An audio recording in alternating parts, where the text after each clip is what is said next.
Et salut tout le monde, ici Kim, j'espère que vous allez bien. J'avais le goût aujourd'hui de vous parler de persévérance scolaire. Pourquoi? Parce que j'ai récemment été au Collège Notre-Dame à Rivière-du-Loup, à la rencontre des jeunes filles de 4e secondaire.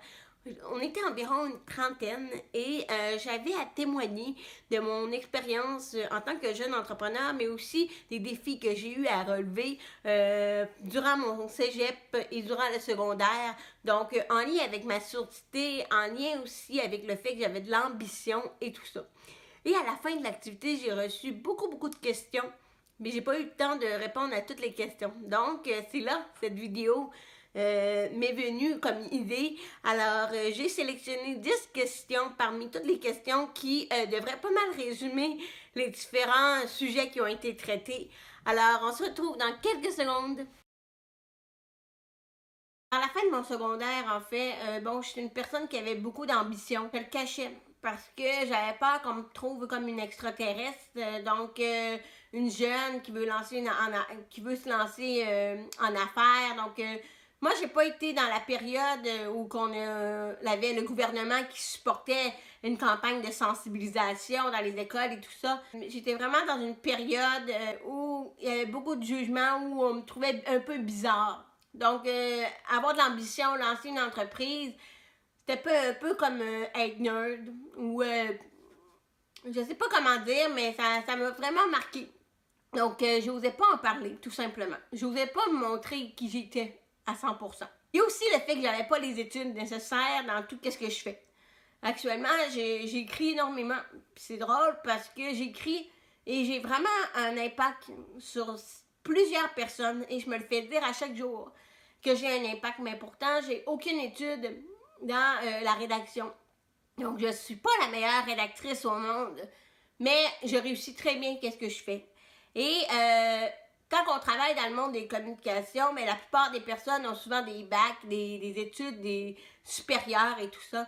Donc, dans ma première entreprise, j'étais beaucoup entourée de personnes qui avaient des études à un certain niveau. Ben moi, qui je suis pour écrire, qui je suis pour partir une entreprise, qui je suis pour animer des communautés web. J'ai aucune formation dans tout ça. J'ai vraiment tout appris par moi-même. C'est ça, des fois que j'entends pas, donc je peux paraître bizarre. Alors là, ça fait face à des jugements. Et moi, je me sens mal à l'aise parce que je comprends pas nécessairement tout ce qui a été dit. Énormément de pratique. J'ai commencé très tôt à être suivie, faire de la répétition. Si mes amis qui me suivent depuis plusieurs années pourraient vous confirmer que j'avais de la misère à prononcer le mot spaghetti et biscuit quand j'étais jeune. Je prononçais biscuit, spaghetti. En tout cas, je le prononçais vraiment mal, puis les gens me faisaient répéter souvent. Et ça m'arrive encore aujourd'hui d'inventer des mots, de mal parler. Et c'est vraiment, je sais pas comment dire ça, pour certains je parle très bien, pour d'autres je parle très mal aussi, mais ça prend énormément de pratique. Je me pratique encore aujourd'hui à cause que je fais de la radio, je fais des conférences. On peut avoir des compétences soupçonnées chez nous, des talents qui sont pas un talent qui n'est pas nécessairement réveillé, et c'est vraiment avec la pratique qu'on peut le développer davantage.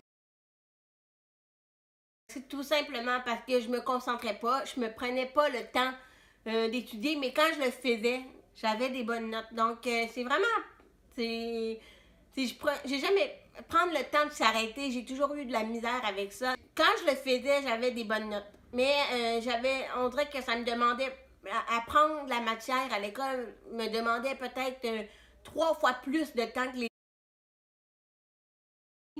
C'est justement d'avoir un projet sur le terrain. Donc, ma première entreprise, j'apprenais beaucoup plus par la pratique qu'en lisant par la théorie. Et ça me permet de développer un réflexe chez moi de quand j'apprenais quelque chose de nouveau, d'essayer que ce soit une lecture ou quoi que ce soit, d'essayer de voir comment je peux reproduire ça sur le terrain. Donc, d'essayer de parler à des personnes parce que j'ai compris que j'apprenais aussi beaucoup par le vécu des autres. Donc, de rencontrer des gens qui exercent certains métiers, de rencontrer de créer un projet en lien avec certaines matières, simplement pour apprendre sur le terrain, être capable de retenir autrement les choses. Donc, jusqu'au bout. Oui, en fait, j'étais jusqu'au cégep. Je voulais absolument avoir des papiers parce que vous savez, quand on n'a pas de papiers, c'est difficile de rentrer à certains endroits. Donc, pour moi, avoir mon cégep au complet, c'était vraiment important. J'ai trouvé ça dur, très dur, mais je tenais énormément. Je voulais avoir mon papier de cégep.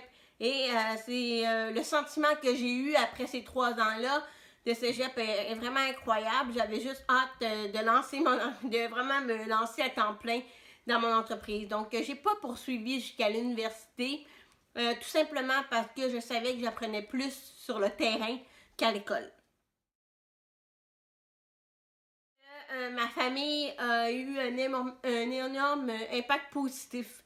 Le fait aussi que j'ai toujours dissocié ma vie professionnelle et ma vie personnelle. Donc, mes amis ne sont pas nécessairement des entrepreneurs, c'est des personnes qui ont leur emploi, qui comprennent pas toujours qu'est-ce que je fais. Mais le fait qu'ils soient complètement différents que moi, ça m'a énormément aidé à passer au travers de certaines difficultés que j'avais. Le fait de m'entourer des gens aussi qui connaissent ma réelle valeur ajoutée, sachent qui je suis en tant qu'individu, ça, des gens positifs aussi qui m'apportaient personnellement, ça aide énormément. Donc, de s'entourer des bonnes personnes qui sont pas toujours négatives, mais qui t'aident à cheminer. Le premier voyage solo que j'ai fait, ça a énormément réveillé certaines compétences que j'avais en moi, certaines qualités que j'avais oubliées avec le temps. Donc, le voyage, c'est mon projet, c'était mon aventure à moi, mon histoire à moi, mes défis à moi. Et souvent, quand on est entrepreneur, on est tellement dans notre projet, puis il y a tellement des petites voix à gauche, à droite, tu ne devrais pas faire ci, tu ne devrais pas faire ça, tu vas prendre un risque en faisant telle action et tout ça. Donc, le voyage solo, ça m'a vraiment permis OK, c'est mon projet, c'est mes défis à moi, c'est mon histoire, je prendrai les risques qu'il faut. L'important, c'est que je revienne vivante, tout simplement, à la fin. Ça m'arrivait de passer des nuits blanches au cégep pour apprendre une notion qu'un professeur nous avait dit. Et la notion, le professeur nous l'avait dit vraiment comment faire de A à Z pour arriver à un tel résultat. Mais moi, il fallait que je fasse tout le contraire pour arriver au même résultat. Mais vous savez quoi? En prenant un chemin complètement différent, j'ai pu découvrir plein de fonctions du programme qu'on apprenait que les autres n'avaient pas nécessairement vu. Donc, les recettes toutes faites pour réussir, tout ça, il ne faut pas vraiment s'y fier parce que la réalité, c'est qu'il faut passer par différents chemins pour arriver à un même résultat. Puis c'est là qu'on découvre des nouvelles fonctionnalités, des nouveaux passages qu'on n'avait pas nécessairement pensé explorer dans notre vie.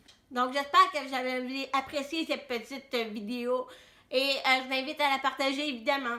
Bye!